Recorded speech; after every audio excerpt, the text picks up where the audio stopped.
but because each and every one of these movies means so much to me, I don't think I could go wrong either way.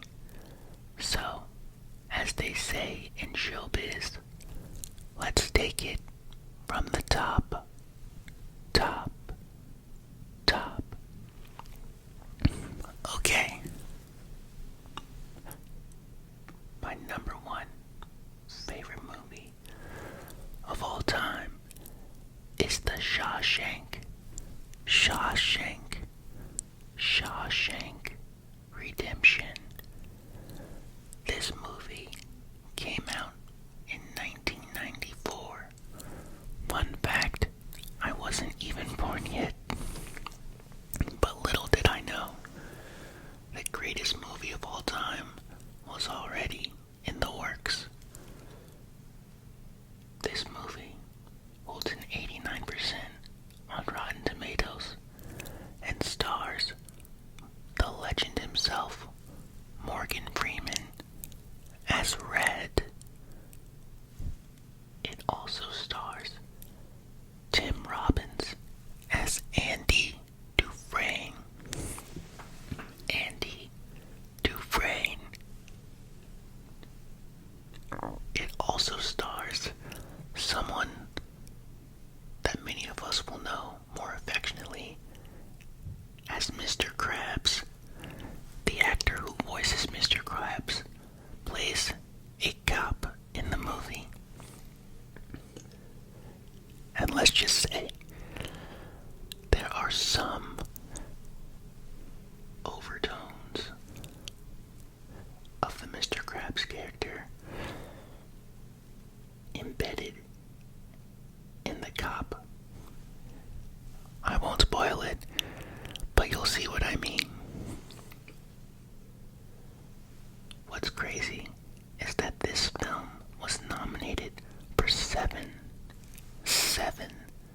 Academy Awards, including Best Actor for Morgan Freeman, Best Original Score, which is like the music in a movie, and also Best Picture, but it didn't win any of them. Super tragic, especially as someone who thinks this is the greatest movie of all time. But in more recent memory, on IMDb, this film is rated as the top movie of all time. So, I guess they made up for it. But seriously, yeah, it's a great movie and I'd really recommend it because the overarching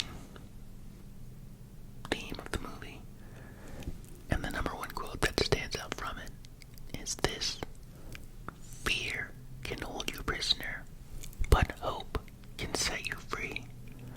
And I feel like in 2025, no truer words have probably ever been said and would resonate more than those. Fear can hold you prisoner, but hope can set you free. So, take this as your PSA, your wake-up call. Whatever it is that you want to be or do, go for it. Just know you have an ally in ASMR. Gray. Alright. My second favorite movie of all time is Rounders.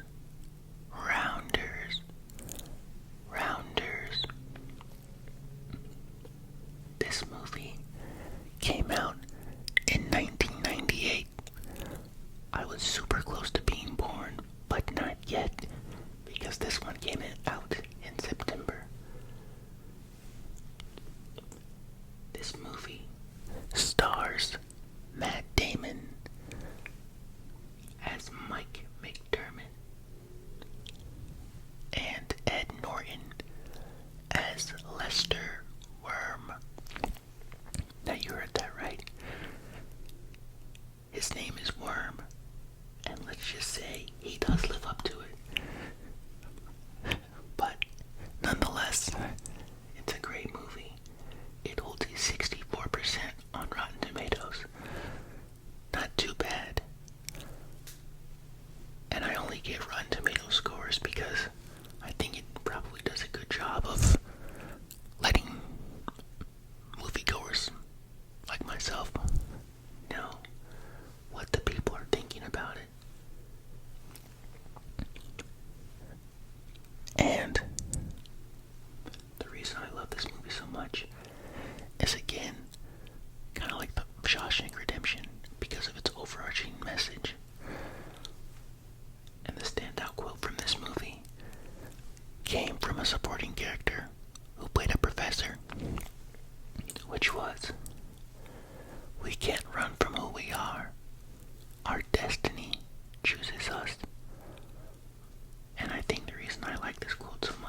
this is a great movie, and it centers around poker, the game or sport, if you want to call it, of poker.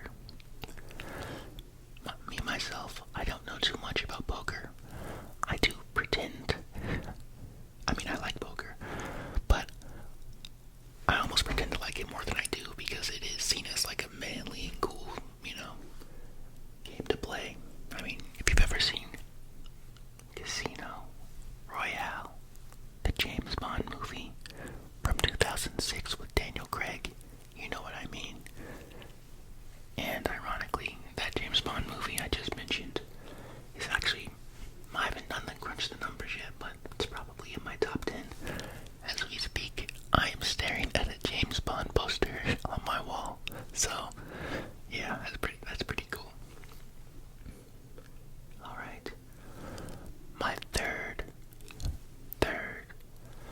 favorite movie of all time is The Dark Knight. Wait for it. Trilogy. Now, I said that super low even for ASMR standards, but The Dark Knight trilogy. And the reason why I said it super low is because I understand it's not one movie, it's three. But it's so hard to separate the three films from one another because they are all part of one truly magnificent story of kind of this introverted guy who was a bit lost in the beginning, but in the end, he figures it out. And I think why I love this movie so much is because when you think about so many superhero movies, it's usually more about, the hero in terms of his or her superpowers, them saving the day. But when you think about the Dark Knight trilogy, it's truly a story about the man, the person, Bruce Wayne, Batman, especially in the third film, The Dark Knight Rises. He's barely Batman. He barely puts on the suit because Batman truly is just a symbol, but it's about the journey of the man. And again, even as I'm speaking, I'm noticing a common trend in the movies I like, and it's this idea of a hopeful message, empowering viewers to be the best version of themselves. And I certainly feel that way after watching each and every one of these movies. But if you want to hold my feet to the fire, though, I will say the third one, The Dark Knight Rises, which came out in 2012, is probably my favorite, just because we do see that great resolution in the end. I won't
ASMR.